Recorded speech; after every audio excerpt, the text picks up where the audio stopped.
There must be a balance between the privacy of the individual and the need for the state to investigate potential criminality. While it is necessary to re-examine that balance periodically, for too long now that has been a one-way street. This is an opportunity to restate the case for limiting the power of the state to pry into citizens' privacy. In the ancient world, the state could invade private homes without warning, seize anything and use it as evidence of criminality. The Romans had a sophisticated legal system, but if the consul or emperor wanted to invade a residence, they simply sent armed men around to knock on the door. This is still happening today in every authoritarian regime. The recent trend line across the Western world is in that direction. In 1605, the great English jurist, Sir Edward Coke, established the principle that the house of everyone is to him as his castle and fortress. The king was still the king of the realm, but the king's realm had a hard limit at the doorstep of a private residence, the occupant's castle. This Castle Doctrine has been a defining feature of Western civilisation ever since, paving the way for the Enlightenment and liberal democracy. Establishing that legal realm of privacy in homes encouraged freedom of behaviour and freedom of thought, which in turn inspired creativity amongst the citizens.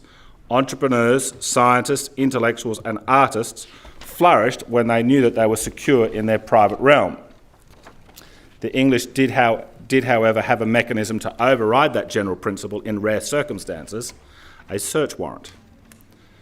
In exceptional circumstances, English law permitted the state to enter a residence, and on the proviso the police went to a judge and laid out the case for why a home should be intruded upon.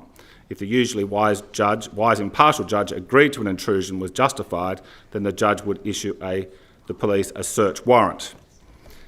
Now then, in the colonies of British North America, the sanctity of the search warrant was violated endlessly, and then the Americans, when they got their independence, they wrote their constitution, then they added the Bill of Rights.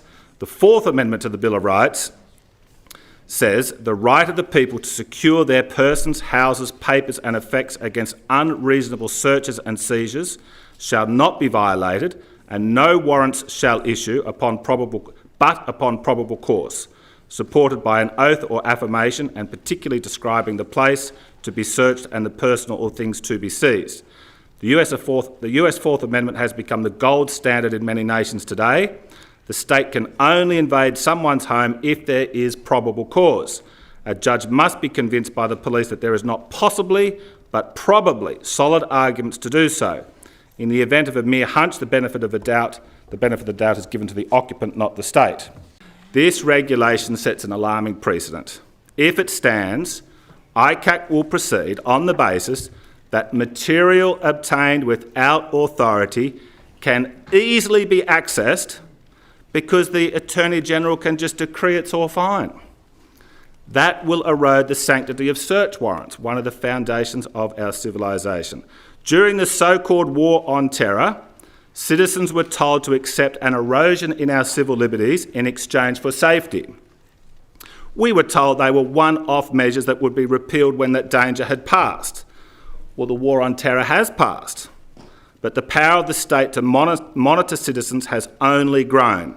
This general backsliding in civil liberties explains the difference in approach from the 2009 Michael McGurk matter and today's regulation. There is a trade-off between citizens' privacy and the state, but that has been a one-way street for too long and privacy keeps eroding. Today is an important opportunity for this Parliament to push back and say enough is enough.